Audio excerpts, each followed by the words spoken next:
क्या? मैं उछल पड़ा और रत्ना की तरफ देखने लगा। उसने आंखें दोबारा बंद कर ली थीं। जसवंत सिंह बहुत सियाना डॉक्टर है, नरगिस कह रही थी। अच्छा हुआ जो बर वक्त उसे बुला लिया गया। वो कह रहा था कि अगर देर हो जाती तो इसकी जान खतरे में पड़ सकती थी, लेकिन अब ज़्यादा तशवीश की बात नहीं है। इंजेक्शन लगा दिया है और दवाएं लिख कर दी हैं, जिनके इस्तेमाल से ये जल्द अच्छी हो जाएंगी। रोशन बाबू कहाँ है?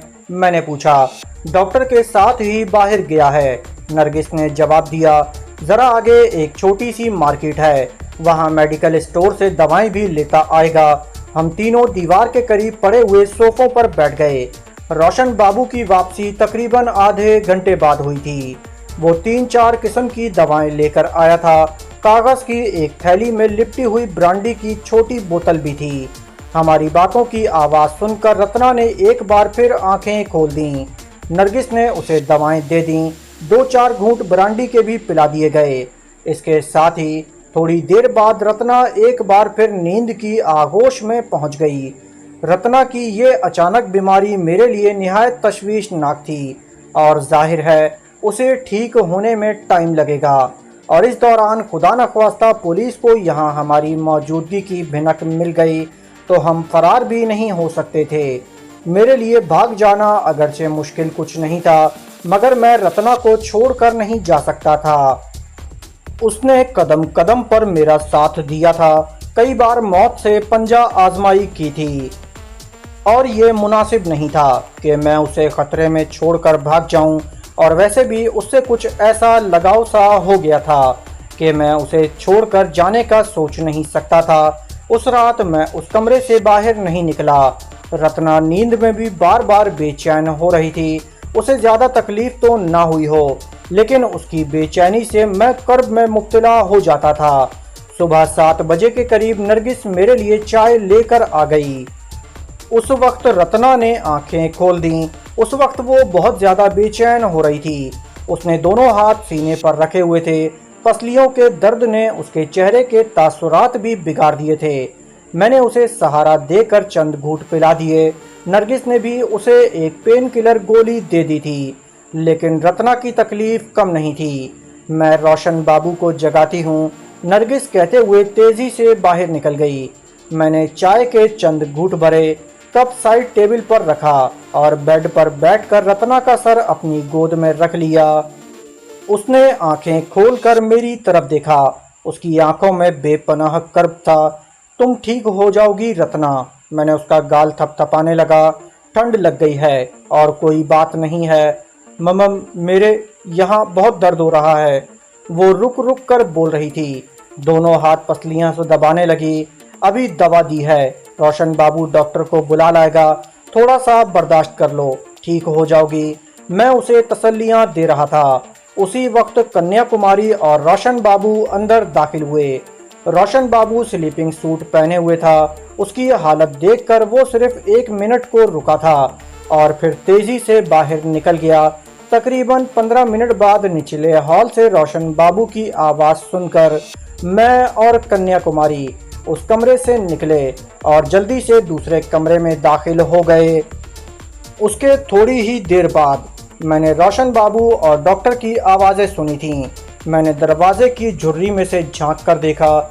वो दोनों सामने वाले कमरे में दाखिल हो रहे थे। आधे घंटे बाद वो दोनों चले गए तो मैं और कन्याकुमारी रत्ना वाले कमरे में आ गए। इंजेक्शन लगाया है, नरगिस ने मुझे देखते ही कहा। रोशन बाबू डॉक्टर के साथ गया है और दवा लिख कर दी है, थोड़ी देर में आ जाएगा। मैं बेड पर बैठ गया। इंजेक्शन लगने के थोड़ी ही देर बाद रत्ना की हालत कुछ बेहतर होने लगी।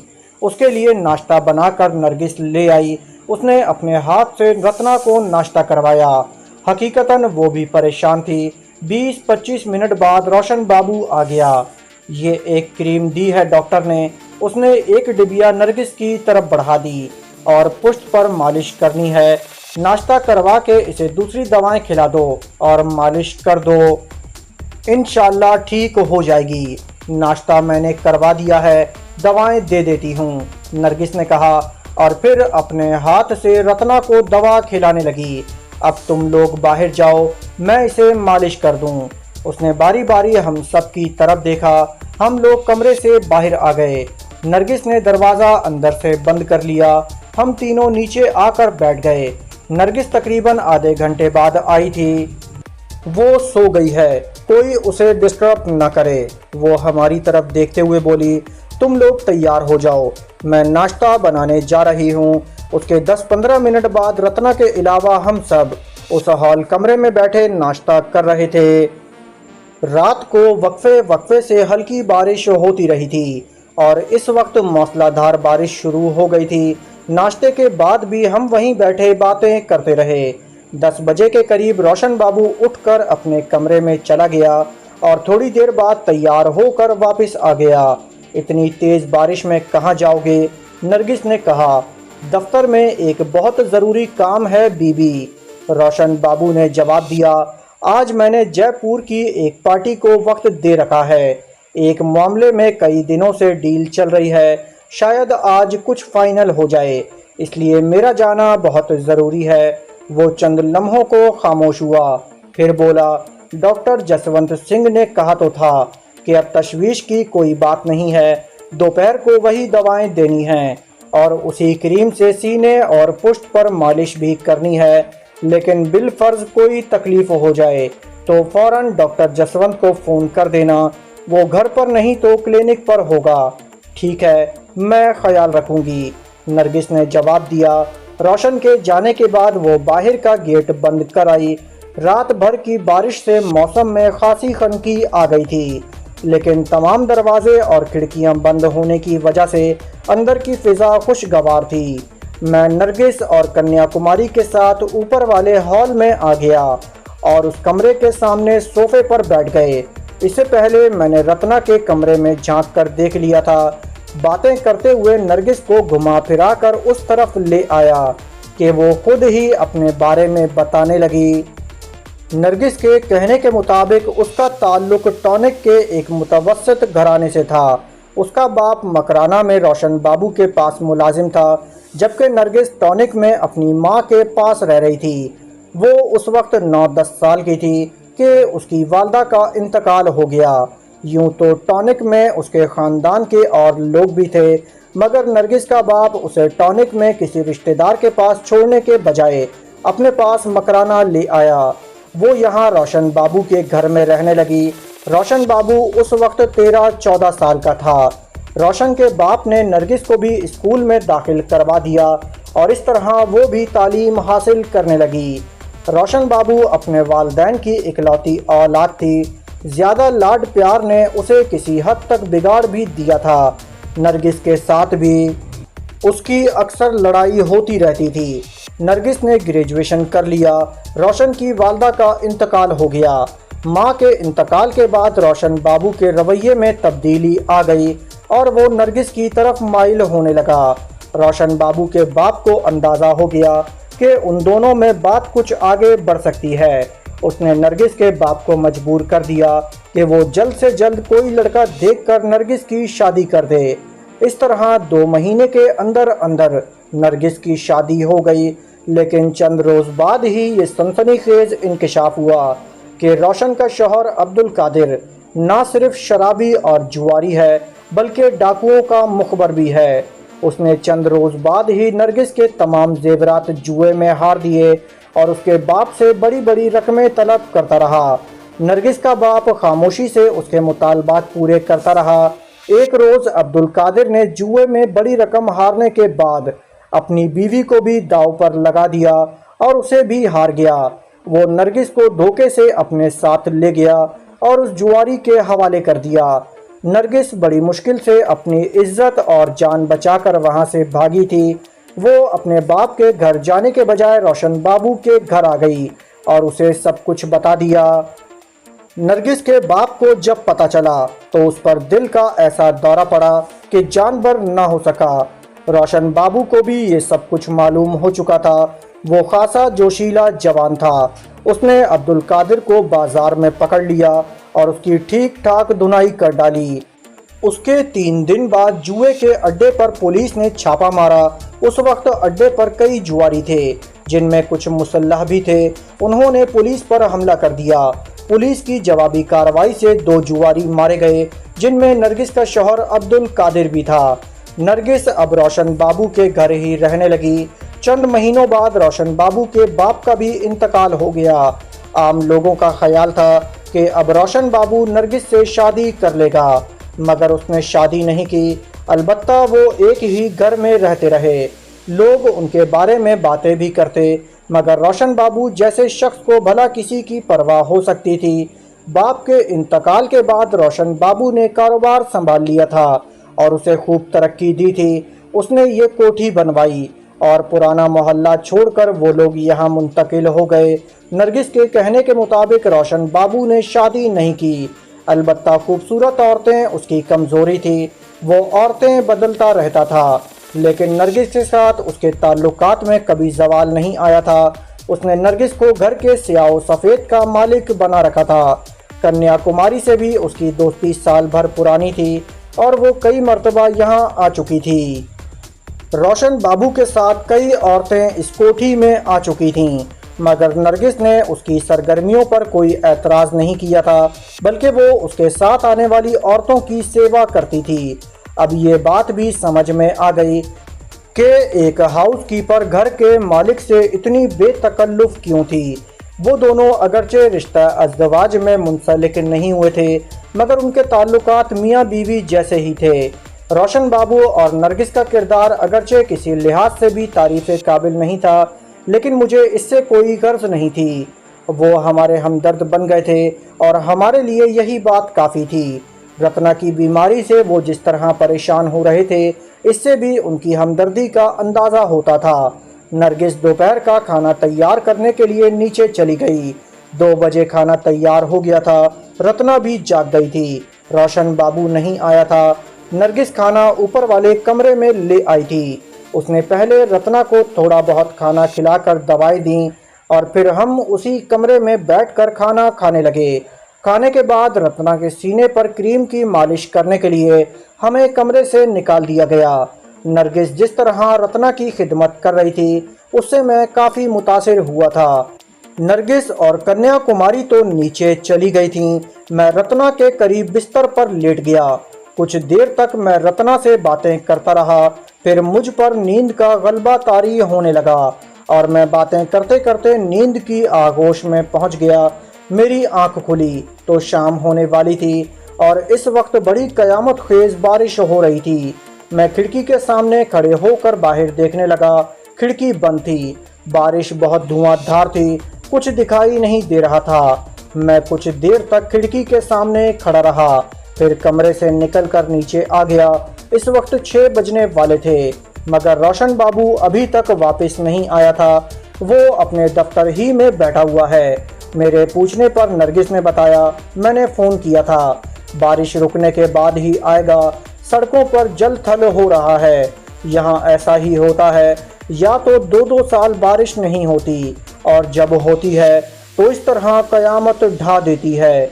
बारिश तो वाकई कयामत खेज थी। लगता था जैसे बारिश ने तय कर लिया हो कि आज ही बरसेगी और फिर कभी नहीं बरसेगी। और मुझे तो लगता था कि ये बारिश रात भर रुकने का नाम नहीं लेगी और इसकी शिद्दत में भी कमी नहीं आएगी। मेरा ख्याल दुरुस्त निकला। बारिश रात भर होती रही। नरगिस और कन्याकुमारी भी नीचे के तमाम दरवाजे बंद करके ऊपर हमारे कमरे में आ गई थीं। रात 11 बजे के करीब रोशन बाबू का फ़ोन आ गया था कि अब वो घर नहीं आएगा, रात दफ्तर ही में गुजारेगा। मौसम एकदम ठंडा हो गया था। नरगिस चंद कंबल ले आई थी। रत्ना पर एक और कंबल डाल दिया गया था कि सर्दी से तबीयत ना बिगड़ जाए। ये गनीमत था कि इस क़यामत खेज बारिश में बिजली बंद नहीं हुई थी। वैसे नरगिस ने एहतियातन 2 टॉर्चें अपने करीब रख ली थीं। सुबह मेरी आंख जल्दी खुल गई। बारिश का धुआंधार सिलसिला सुबह 6 बजे तक जारी रहा था और फिर इसका जोर टूट गया। मज़ीद 1 घंटे बाद बारिश बंद हो चुकी थी। नरगिस ने बड़ी मुश्किल से 8 बजे के करीब बिस्तर छोड़ा था। वो नीचे चली गई और हम सबके लिए चाय बनाकर ले आई। 9:30 बजे के करीब रोशन बाबू भी आ गया। वो बड़ी मुश्किल से यहाँ पहुँचा था। और उसके बकौल बारिश ने शहर में तबाही मचा दी थी। हम तो खैर वक्त के कैदी थे, लेकिन बाबू रोशन भी 2-3 दिन तक बाहर नहीं निकला। रत्ना की तबीयत काफ़ी बेहतर हो गई थी। उस रोज़ के बाद डॉक्टर जसवंत सिर्फ एक मर्तबा और आया था। उसने वही अद्वयात बाकायदगी से जारी रखने की हिदायत की थी और रोशन बाबू को ये बताया था कि वो एक मेडिकल कॉन्फ्रेंस में शिरकत के लिए दिल्ली जा रहा है। उसके बाद एक ज़ाती काम के सिलसिले में बरेली जाना होगा। इस तरह उसकी वापसी में कम से कम 1 हफ्ता लग जाएगा। इस दौरान अगर मरीज़ा की तबीयत ख़राब हो जाए तो उसे फौरी तौर पर अस्पताल ले जाएं। बारिश अगरचे ख़त्म हो चुकी थी, मगर शहर की हालत अब भी बहुत अबतर थी और इसके साथ ही हमारी तलाश का सिलसिला भी जारी था। गुज़िश्ता रात एक पाकिस्तानी नौजवान को गिरफ्तार किया गया था, जो 3 दिन पहले अपने रिश्तेदारों से मिलने के लिए पाकिस्तान से यहां आया था। उसके साथ उसके घर के कुछ और लोगों को भी हिरासत में लेकर तशद्दुद का निशाना बनाया गया था। रोशन बाबू 3 रोज़ बाद घर से निकला था। उस वक्त दिन के 11 बज रहे थे। मैं और कन्याकुमारी रत्ना वाले कमरे में बैठे हुए थे। नरगिस नीचे किसी काम में मसरूफ़ थी। हम तीनों आपस में बातें कर रहे थे कि नीचे फ़ोन की घंटी की आवाज़ सुनाई दी। 3 मरतबा घंटी बजने के बाद ही नरगिस ने रिसीवर उठाया था। मेरे ख्याल में वो रोशन बाबू की कॉल होगी। तकरीबन 5 मिनट बाद नरगिस कमरे में दाखिल हुई। वो बुरी तरह बदहवास हो रही थी। उसकी कैफियत देखकर मैं उछल पड़ा। क्या हुआ, क्या बात है? मैंने पूछा। यहाँ रेड होने वाला है, उठो जल्दी करो, नरगिस ने चीख कर कहा। मैं उछलकर अपनी जगह से खड़ा हो गया। सबसे पहले मैंने लपक कर अपनी राइफल उठा ली थी। दूसरी राइफल कन्याकुमारी ने संभाल ली। मेरा दिमाग चकरा रहा था। यहाँ छुपने की कोई जगह नहीं थी। कोठी का पिछवाड़ा भी ऐसा नहीं था कि हम दीवार फांद कर किसी तरफ निकल सकते। कोठी के पिछली तरफ दीवार के साथ एक अमूदी ढलान थी, जिस पर उतरना मुमकिन नहीं था। मेरे साथ आओ, जल्दी करो, नरगिस ने चीख कर कहा। कहाँ? मैंने पूछा। नीचे तहखाने में, नरगिस ने जवाब दिया। रत्ना भी इस काबिल नहीं थी कि अपने पैरों से चल सकती। मैंने उसे कंधे पर लाद लिया। कन्याकुमारी बेड साइड टेबल पर रखी हुई उसकी दवाइयाँ उठाने लगी। नरगिस ने 2 कंबल उठा लिए थे।